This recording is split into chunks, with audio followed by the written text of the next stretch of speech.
Welcome back to the Self-Esteem and Confidence Mindset podcast with me, Jonny Pardoe. Today, I welcome my good friend Cindy to the show, where we're going to be talking about becoming unstuck, working through trauma, and living a more victorious life. So just a quick introduction to Cindy. So Cindy is the founder of Cindy Gold International and Create Your Victorious Life.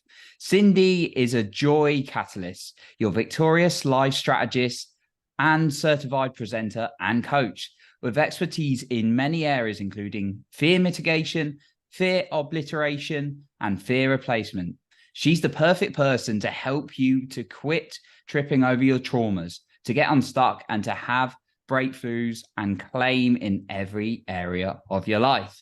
Really excited to have you on the show today, Cindy, and for our conversation. So, yeah, first of all, be really interesting to know for the listener in particular. I know you obviously. What actually got you into this area of fulfilling work that you're doing now? Wow. So, golly. So in April of 2021, prior to that, of course, I knew, who Tony Robbins is and Joseph McClendon III, who both you and I love. Yeah. And he's our mentor. And I joined the Neuroencoding Institute and became a founding member of that, as well as with the Dr. Amen, Brain Revolution in the beginning of April. Well, after 2 weeks later, I actually moved out of my home and separated from my marriage and then moved forward with the divorce thing. During that time in the summer, so that was in April, towards the summer, my son, one of my children, Mana, he became sick at the end of July. Now, he had never really been sick a day in his life that I'm aware of. No colds, no anything. 36 years old, beautiful marriage, spectacular family, beautiful, 5 beautiful babies, children, and teenagers down to, at the time, I think Benjamin was 3 or 2. He was 2.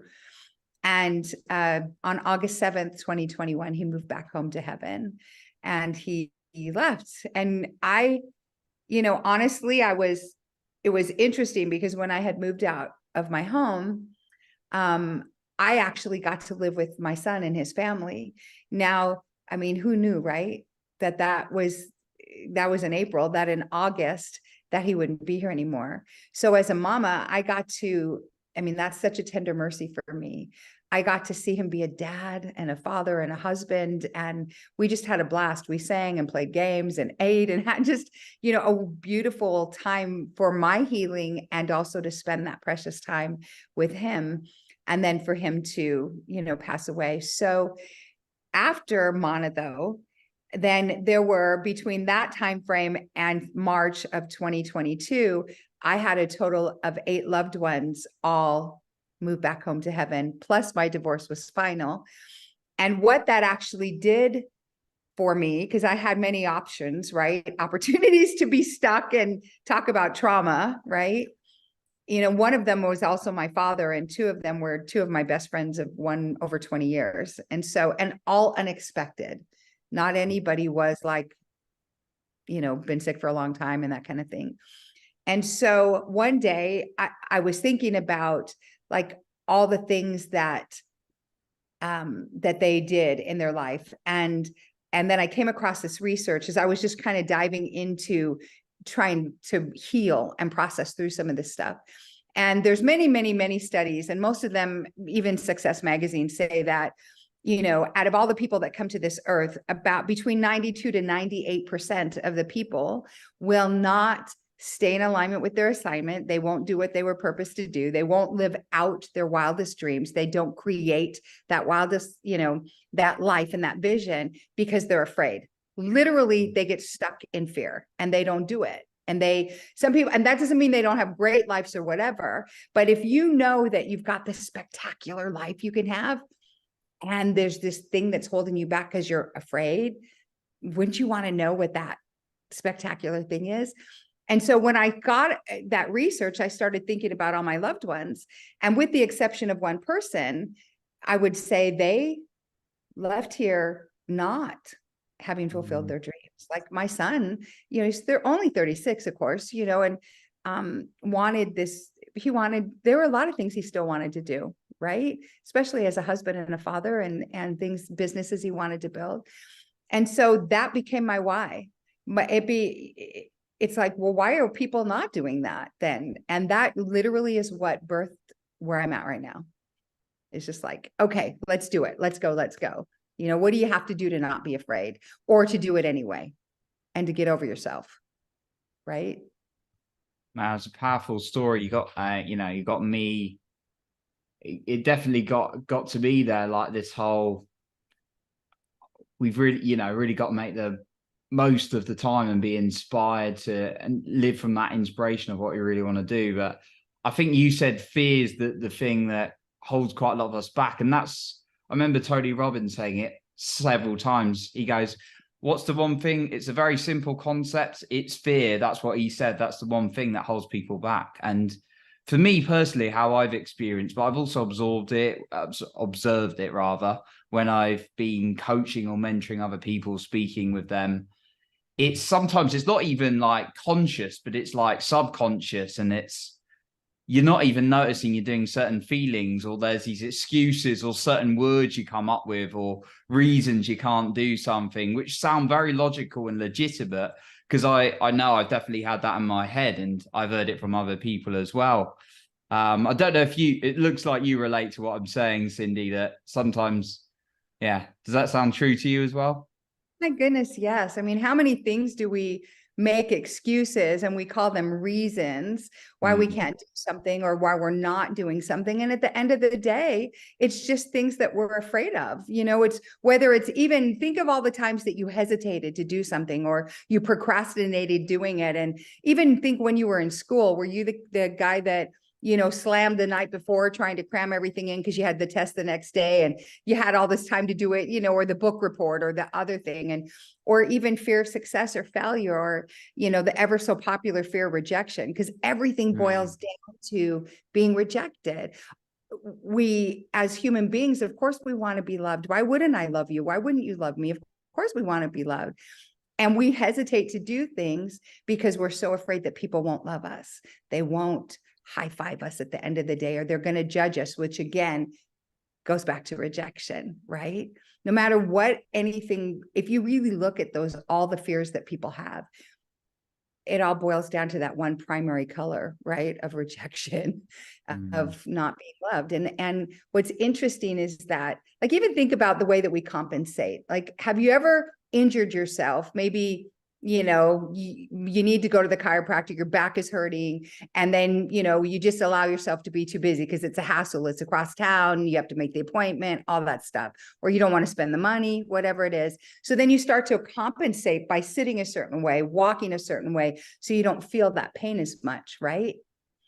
And then now you, Mr. 10K, killing it with the 75 hard, then all of a sudden you're feeling that ache and pain, and you have to address it because it's too much in your face. You can hardly walk because of it, right? But how much did you compensate to delay it? Does that make sense? Or have you had that experience in your life?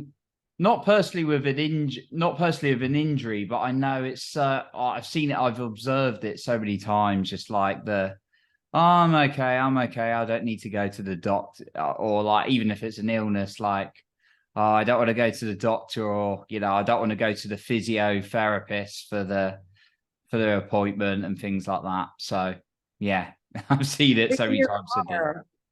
Like, I even say things like one of the things I was sharing with a group that I'm coaching is like, how many times, and I know some of your listeners are going to have experienced this, you maybe even yourself, have you like washed a load of clothes, right? And then 2 days later, you're like, oh, crud, you have to wash it again because you didn't take it from there to put it in the dryer. And then when it gets in the dryer, how many times do you keep pushing the button so that it gets the wrinkles out because you keep forgetting?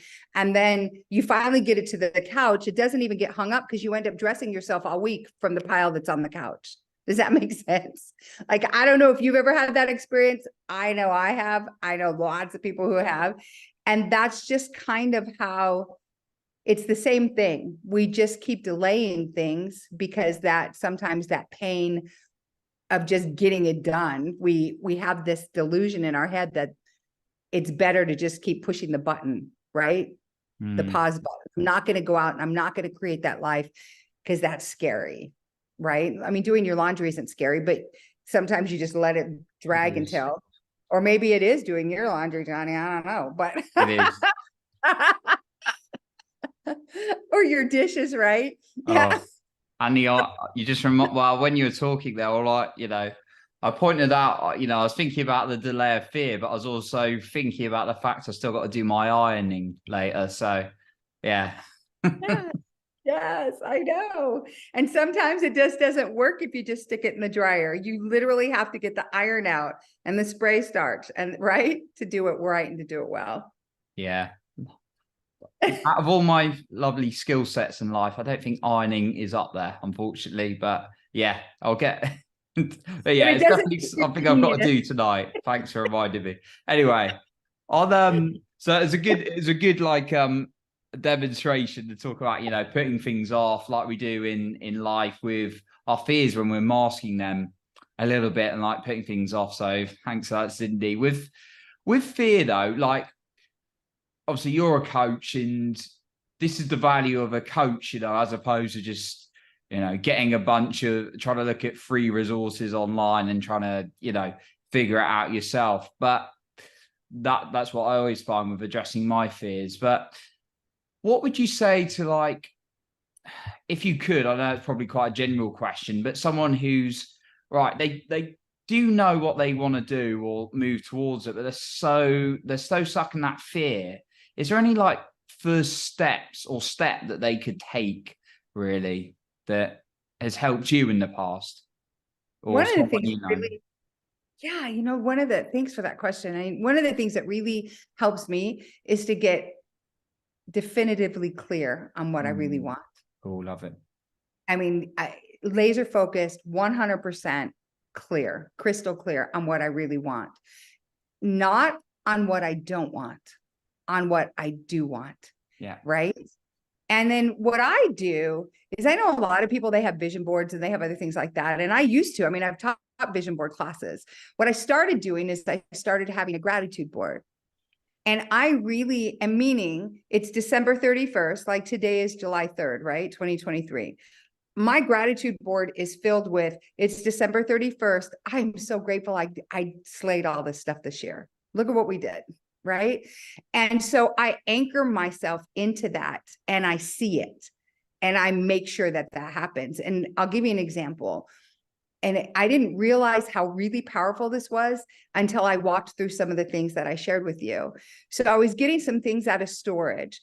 And prior in 2020, in the fall of 2020, I started to put together my vision board, right? Not gratitude board, my vision board for 2021, not knowing I was going to move out, not knowing I was going to have the year that I had. And I put, places I wanted to travel, all these different things, including figuring out a way to work with Joseph McClendon III, like all that. Okay. I know. Check it out. This is crazy. And Dr. Amen. So I forgot about that. But what I had done in the fall is that's when I made a shift of, hey, you know what? If I really want this to be done, I have to see it is already done. Because what happens when you do that is when you're that crystal clear and you sit, and I like to meditate, of course, and I pray, I'm anchored in that. And so I literally sit and I do that and I see it is done. Well, then I sit and ask, well, then how did I do it?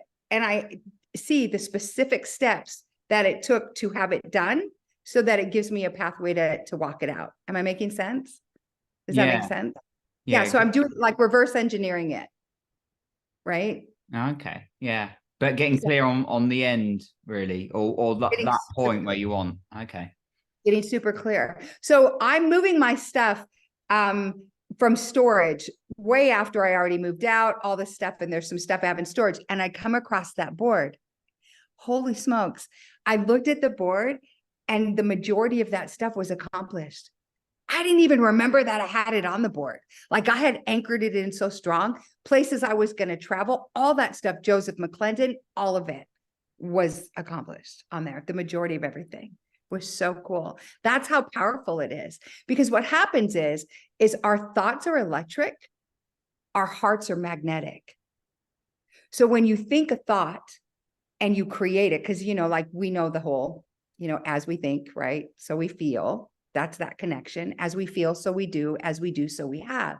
So when you think a thought, like in my favorite book, it says, as a man thinketh in his heart, so is he. And when you think that, because your heart has a brain, it's a magnetic, and it starts to create that, and it brings towards you, magnetize towards you, the things that you're thinking about. It's insane. I mean, test it out. I already know you know how to do this. So I invite your audience to test it out because it's pretty cool. What happens is then you anchor all of that in why you want to do it. Like it's great, and it doesn't matter what it is, whatever you want to do, anchor it in why and make that so strong within you, just like you have to do it, and watch it, everything just fall into place as it just starts to come to you. And then your fear just is like, it's interesting how that will be obliterated when you actually anchor that why in with already seeing it done. It's pretty powerful stuff.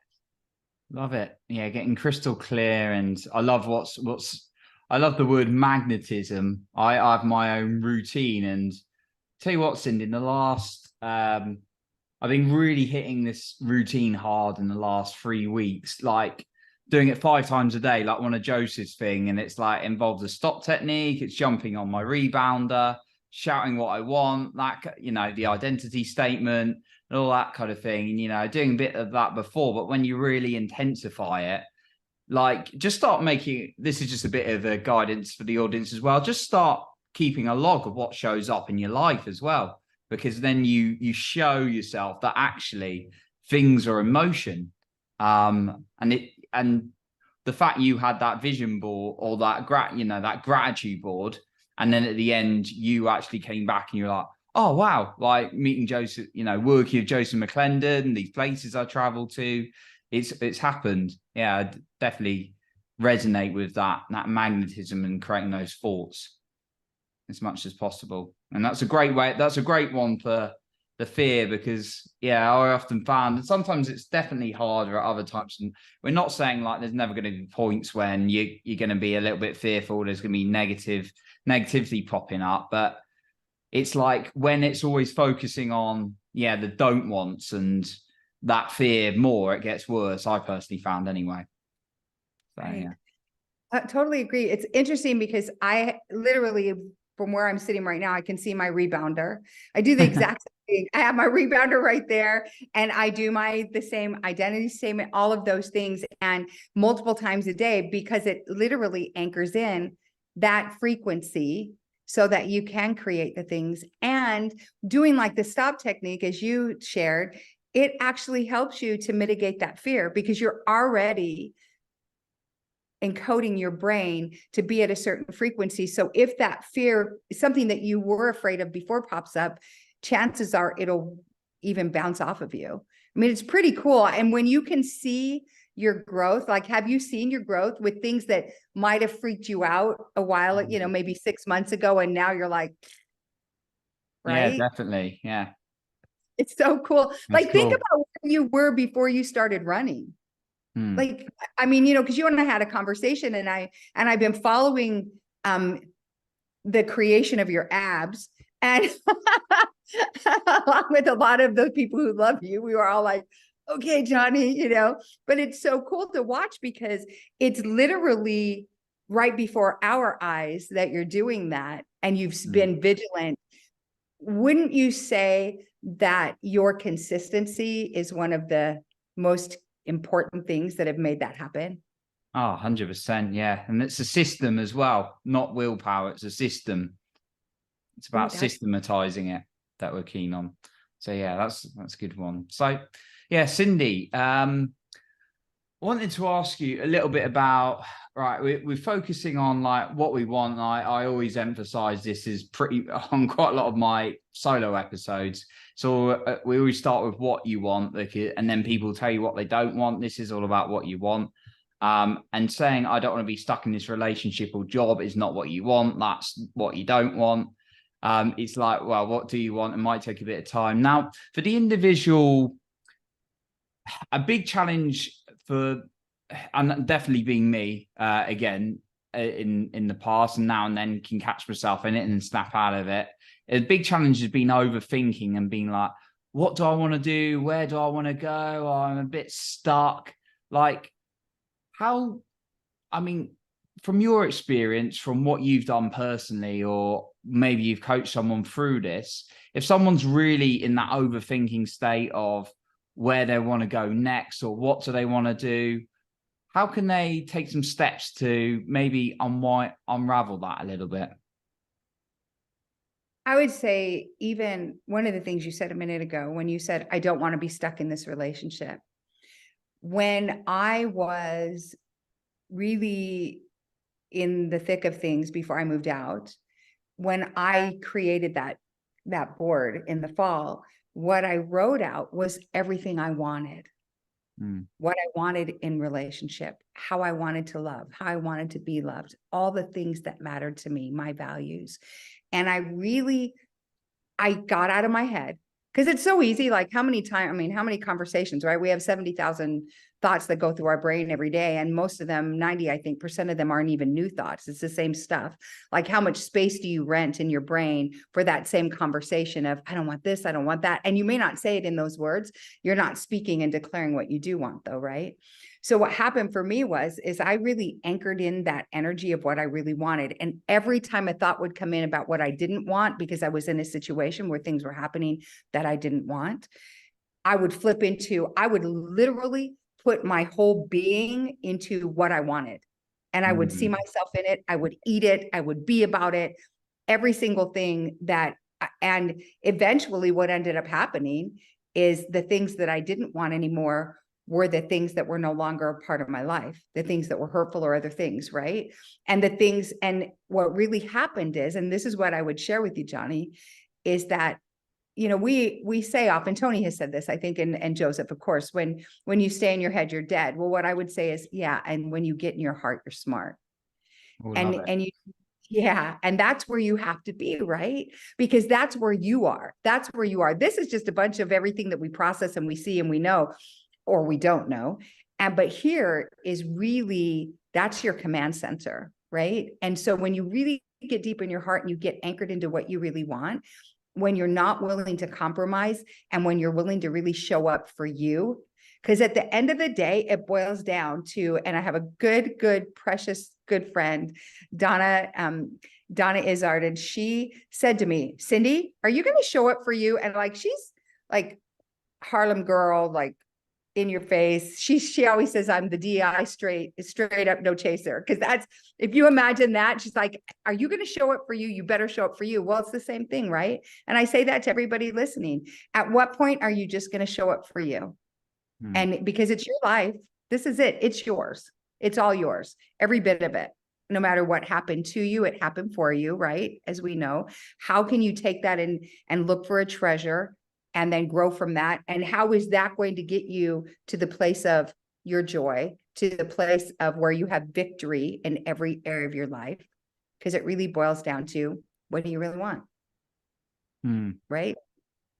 What do you want? I think there's a key theme in this episode, that it comes back to what do you want, and ultimately living in your heart. I'm glad you brought up the heart as well. Like, so many times in my life I've like disconnected it, and I'm quite like a logical, right, dude is analytical, and it can get a bit chaotic sometimes, but then it's coming back into the heart and the body. It's sometimes so like such a beautiful place that it brings me to tears, and it's so refreshing when you're just like really honest with stuff or have that heartfelt conversation with another person. So yeah, thanks for sharing that one. Absolutely. It's interesting because when you said tears and having the heartfelt conversation, so without getting emotional, you do the mirror exercise, correct? Yeah. Where you look in the mirror and you talk to Jonny, right? Yeah. So one day I was really having a rough day. I was missing my son. I was missing my dad. I mean, I got to talk to my dad, I would say at least once or twice a day, almost every day for 30 years. He just one day started calling all of us every day, and it was just, and I missed that, and I was just having a rough day. And so I forced myself, to get in the mirror and to talk to me. And as I'm looking at myself as deeply in my eyes as I can. And you know how hard that is. Sometimes you look away, you don't, right? Especially when you first start doing that. I was crying. And for the first time, I would say in forever, I actually like fell in love with me, thinking, I love this girl. Like, I love this woman. Look at, and I understood my tears. Like, it was such a profound thing for me that I just wanted to scoop me up and love me. And it was this big, it was like a defining moment for me. Like, oh my gosh, I have this much time here. Let's go. And it was where I was able to make a shift to just love and to understand that these are like real things that happen in real life that are very painful, right? I mean, just whatever your own hurts are and things that you've had, or any loss or traumas that you've had. And at the same time, to show up for me. And I had a conversation. What do you really want? Like, what do you really want? And how can you use this to get to what you really, or where you really want to be? And how do you be in alignment with your assignment and do what God's purposed you to do? And when you're not in alignment. I mean, like, if you go look at the post I made a couple of days ago, it's pretty, like, when it's kind of like when you, like in the US, when you're driving on the highway, if you go off a little bit, there's these bumps and it's like, da, da, da, da, da, and to, like get back on. Well, when you're not in alignment and you're in the wrong lane, it's like you're on those bumps the whole time. Your spirit knows you still keep pushing through because you're hard head Fred. You don't want to get off the freeway. You just want to keep going and you're afraid or whatever. When you get to a certain point and you get over that and you get over yourself and you have that mirror moment, it's like, wow, it's so wild how I wake up every day stoked. Like and that doesn't mean like yesterday I was crying because I missed my boy. I mean, I have those moments, but it's like, if you've ever been to Hawaii, it could be sunshiny and then all of a sudden there's this mist of rain and then it's still shiny. It's like that for me now. It doesn't mean that. And some days it pours and other days, and it's for moments, right? And what I do in those moments is I allow myself to feel that. And then I instantly, like, I shift that tide to everything I'm grateful for and getting right back in. Not that I allow myself to grieve because that's important, but I shift into that other spot on purpose so that I can keep moving forward. And I don't get stuck there, because that's how you get stuck, by doing all that stuff. And what's so cool is in that moment, when I had that mirror moment, I wake up now, like, I'm grateful. Like, I literally, thanks toothbrush. I'm glad I have a toothbrush, I'm glad I have toothpaste. I'm so grateful for the bagels or whatever it is, I'm so thrilled to have coffee, right? When you look at things that way, what happens is everything you love, you get more of. Everything you're grateful for, it's like a deluge, right? I mean, have you noticed that, like, for yourself? Yeah, definitely. I'll tell you one thing I've noticed when it can be harder for me personally to practice gratitude at some times, but it's like when I'm in that moment, really allow myself to do, have those deep breaths and be in the moment, not on your phone, not on the like laptop all the time. And maybe after like clearing stuff out, because I do breath work weekly, a deeper session and things like that. It's like in those moments, you just want to bring in so many good things. And yeah, just like looking around and try to stay away from technology for a little bit, although obviously admittedly I'm on there creating content a lot. But when you get those present moments, and then you can just appreciate and just look around, which a lot of us don't. And I've been so guilty of this in my life. It's just, wow, you start getting excited by, oh, look, even there's the harbor side by me and things like that. Yeah, definitely. Well, we get like an autopilot, right? And Yeah. then, like how many times have you had like all your sales calls and then you're creating your content and you're like, holy cow, it's already midnight, right? And you were All there, the time. like you barely moved all day, right? You just like one thing after another. Well, what I did was I thought, well, I'm here. Like, I'm tangibly on this earth right now. I get to do whatever I want. Well, what do you want to do? And let's do it. And don't make it like this. like worry about how you're going to get there. Like, okay, that's what I want. Okay, let's go. So, even down to like our coaching and the things that you and I do, or even being here on the podcast with you. And I mean, you're in the UK and I'm, in the US, and look at this technology that we have that we get to be on and, and do all these things. It's like, how cool is that? And we literally get to share energy. We get to exchange energy, thoughts, concepts, love, kindness, grace, and it's pretty stinking cool, this life we have, right? I mean, I'm just like excited about it, aren't you? Oh As yeah. you're running Yeah, down the totally. Yeah, we definitely need more of you in the world as well, Cindy. It's contagious, your amazing energy and joy you bring. So I'm really glad we could bring you on today. So Cindy, we could, to be honest, I want to go on for another hour talking to you. And we could go into more deep depth of some of the things we've covered today. But just before we wrap up today, is there any final points or point that you'd like to leave us with? And also, where can the listener find more from you and your work? Yeah, absolutely. It all boils down to what's in your heart. What do you believe in your heart? And I really want everybody who's listening to really examine that. Like, what do you have to believe to create your victorious life?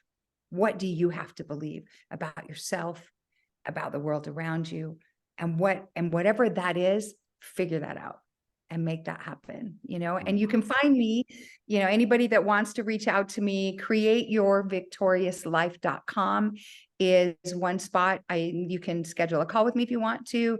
I have of course, my TV show, Create Your Victorious Life, which is on Zingo TV, channels 250 and 251. It's every Thursday at 3 p.m. Pacific, which is pretty fun. Thanks to you, of course, I'll be launching my podcast this month, and it's 15 Minutes to Victory, which stay tuned for that.